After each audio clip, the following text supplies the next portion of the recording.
2020년 7월 31일 큐티 말씀입니다. 열왕기하 14장 1절로 16절입니다. 이스라엘의 왕 여호아스의 아들 요아스 제2년에 유다의 왕 요아스의 아들 아마샤가 왕이 되니 그가 왕이 된 때에 나이 25세라. 예루살렘에서 29년간 다스리니라. 그의 어머니의 이름은 여호앗단이요 예루살렘 사람이더라. 아마샤가 여호와 보시기에 정직히 행하였으나 그의 조상 다윗과는 같지 아니하였으며 그의 아버지 요아스가 행한 대로 다 행하였어도 오직 산당들을 제거하지 아니하였으므로 백성이 여전히 산당에서 제사를 드리며 분향하였더라. 나라가 그의 손에 굳게 섬에 그의 부왕을 죽인 신복들을 죽였으나 왕을 죽인 자의 자녀들은 죽이지 아니하였으니 이는 모세 율법책에 기록된 대로 함이라. 곧 여호와께서 명령하여 이르시기를 자녀로 말미암아 아버지를 죽이지 말 것이요 아버지로 말미암아 자녀를 죽이지 말 것이라. 오직 사람마다 자기의 죄로 말미암아 죽을 것이니라 하셨더라. 아마샤가 소금 골짜기에서 에돔 사람 10,000명을 죽이고 또 전쟁을 하여 셀라를 취하고 이름을 욕드엘이라 하였더니 오늘까지 그러하니라. 아마샤가 예후의 손자 여호아하스의 아들 이스라엘의 왕 요아스에게 사자를 보내 이르되 오라 우리가 서로 대면하자 한지라. 이스라엘의 왕 요아스가 유다의 왕 아마샤에게 사람을 보내 이르되 레바논 가시나무가 레바논 백향목에게 전가를 보내어 이르기를 네 딸을 내 아들에게 주어 아내로 삼게 하라 하였더니 레바논 들짐승이 지나가다가 그 가시나무를 짓밟았느니라. 내가 에돔을 쳐서 파하였으므로 마음이 교만하였으니 스스로 영광을 삼아 왕궁에나 내 집으로 돌아가라. 어찌하여 화를 자취하여 너와 유다가 함께 망하고자 하느냐 하나. 아마샤가 듣지 아니하므로 이스라엘의 왕 요아스가 올라와서 그와 유다의 왕 아마샤가 유다의 벳세메스에서 대면하였더니 유다가 이스라엘 앞에서 패하여 각기 장막으로 도망한지라.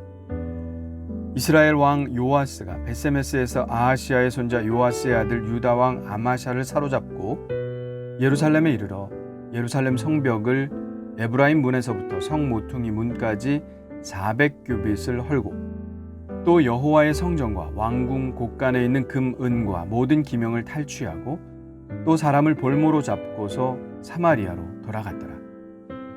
요아스의 남은 사적과 그의 업적과 또 유다의 왕 아마샤와 싸운 일은 이스라엘 왕 역대지략에 기록되지 아니하였느냐. 요아스가 그의 조상들과 함께 자매 이스라엘 왕들과 사마리아에 함께 장사되고 그의 아들 여로보암이 대신하여 왕이 되니라. 아멘. 남쪽 유다 왕국의 이야기입니다. 요아스 왕은 7살 때 왕이 되어 40년간 다스리다가 2명의 신복들에 의해 살해를 당합니다. 그리고 그의 아들 아마샤가 왕이 됩니다. 아마샤에 대한 전체적인 평가는 이렇습니다. 여호와 보시기에 정직히 행하였으나 다윗과는 같지 않았다. 그의 아버지 요아스가 행한 대로 행하였으나 산당은 제거하지 않았다. 북쪽 이스라엘 왕들의 비교의 대상은 여로보암이었고 남쪽 왕들의 비교 대상은 바로 다윗입니다. 여로보암은 나쁜 예이고 다윗은 좋은 예죠. 이스라엘 왕을 평가할 때 여로보암의 이름은 끊임없이 등장하고 남쪽 왕을 평가할 때는 다윗의 이름이 계속해서 나옵니다.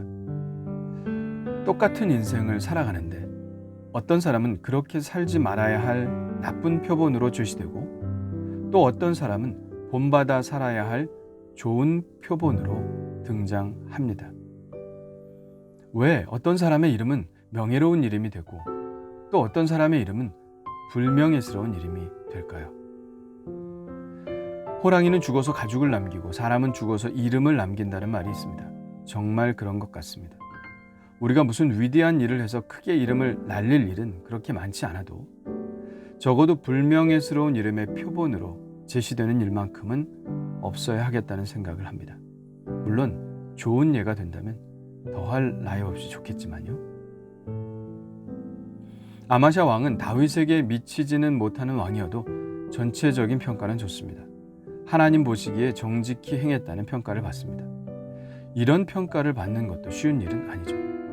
특히 그가 아버지를 죽인 원수들을 처리하는 방식이 하나님의 마음에 든 것 같습니다. 그의 아버지 요아스는 그의 신복인 요사갈과 여호사밧에게 살해를 당합니다. 왕을 죽인다는 것은 반역을 의미하죠. 반역자는 보통 어떻게 다스립니까? 우리나라의 경우 3족을 멸했습니다. 다시는 일어나지 못하도록 뿌리까지 완전히 뽑아 버리는 것이죠. 이스라엘의 법도 사실 그것과 다르지 않았습니다. 출애굽기 20장에 나오는 10계명 중 제2계명은 우상을 만들지도 말고 그것에 절하지도 말라는 계명입니다. 그 계명에 대한 해설에 보면 이렇게 나와 있습니다. 나 내 하나님 여호와는 질투하는 하나님인즉 나를 미워하는 자의 죄를 갚되 아버지로부터 아들에게로 3, 4대까지 이르게 하거니와 나를 사랑하고 내 계명을 지키는 자에게는 1000대까지 은혜를 베푸느니라. 계명을 지키는 자에게 1000대에 이르기까지 은혜를 베푸시는 것에 비하면 3, 4대는 아무것도 아닌 것처럼 여겨집니다. 오히려 이 말씀 속에서는 1000대까지 은혜를 베푸시는 하나님의 자비하심이 부각되는 것은 사실입니다. 그러나 분명한 것은 3, 4대까지 죄를 물라고 하고 있죠. 그러나 이 법은 곧 몇십 년 지나지 않아 완화됩니다. 신명기 7장에는 이렇게 바뀌죠. 그를 사랑하고 그의 계명을 지키는 자에게는 1000대까지 그의 언약을 이행하시며 인애를 베푸시되 그를 미워하는 자에게는 당장에 보응하여 멸하시나니 여호와는 자기를 미워하는 자에게 지체하지 아니하시고 당장에 그에게 보응하시느니라. 여기서는 당신을 미워하는 자에게 당장에 보응하신다는 말은 나오지만 그의 자손들에게도 죄를 물으시겠다는 말씀은 더 이상 등장하지 않죠. 그러다가 신명기 24장에 가면 이 법은 좀 더 분명해지는데요. 이렇게 나와 있습니다. 아버지는 그 자식들로 말미암아 죽임을 당하지 않을 것이요 자식들은 그 아버지로 말미암아 죽임을 당하지 않을 것이니 각 사람은 자기 죄로 말미암아 죽임을 당할 것이니라. 예, 아주 분명하게 이야기하고 있죠.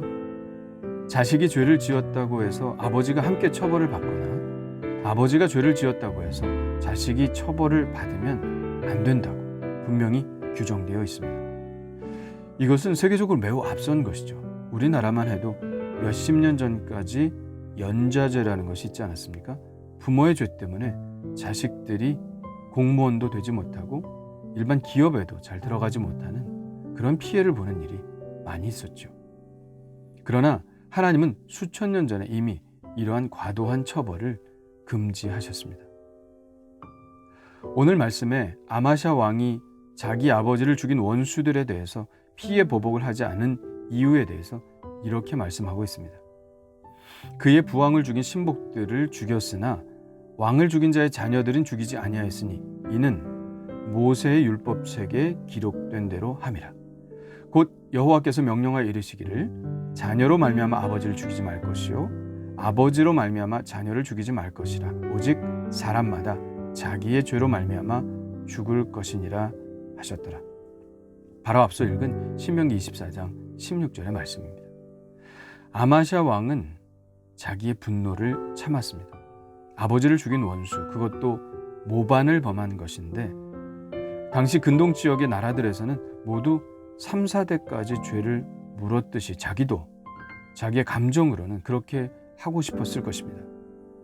그러나 그는 자기의 감정대로 또 다른 나라들에서 하는 대로 하지 않았습니다.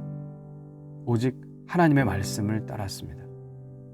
이것이 바로 아마샤가 하나님 앞에 정직히 행한 하나의 예가 되고 있습니다. 때로는 하나님께서 우리의 감정에 반하는 말씀을 하실 때가 있습니다. 예수님도 마찬가지죠. 오른편 뺨을 때린 자에게 왼편 뺨도 돌려대라는 것, 악으로 악을 갚지 말고 선으로 갚으라는 것, 원수를 사랑하고 원수가 줄일 때는 먹이고 목마를 때는 마시게 하라는 것, 용서하고 용납하라는 이런 말씀들. 이런 말씀들은 사실 우리의 감정과는 전혀 다른 말씀입니다. 사랑은 오래 참고 온유하며 시기하지 않으며 자랑하지 않으며 교만하지 않으며. 이런 말씀들도 우리의 감정과는 정반대의 말씀들이죠. 하나님 앞에 정직히 행한다는 것은 무슨 뜻일까요? 때로 하나님의 말씀이 우리의 감정을 거슬러도 그 말씀을 따라야 한다는 것입니다. 아마샤가 자기의 감정을 누르고 하나님께서 말씀하신 대로 순종했듯이 그렇게 순종하는 것이 여호와 앞에 정직히 행한다는 것입니다. 과연 하나님의 말씀과 나의 감정이 충돌했을 때 나는 하나님의 말씀을 따를 수 있을까요? 주님, 감사합니다. 하나님의 말씀을 따른다는 것이 참 쉽지 않음을 깨닫습니다. 그러나 나의 감정을 누르고 말씀대로 사는 삶을 선택하는 것이 우리 그리스도인들의 삶의 태도임을 인정합니다. 오늘도 주님의 말씀을 받았으니 말씀대로 살게 하여 주옵소서. 오늘도 우리의 마음에 말씀하여 주옵소서. 하나님의 말씀이 생각나게 하시고 성령의 인도하심에 따라 온전히 순복하는 삶이 되게 하여 주시옵소서. 예수님의 이름으로 기도합니다. 아멘.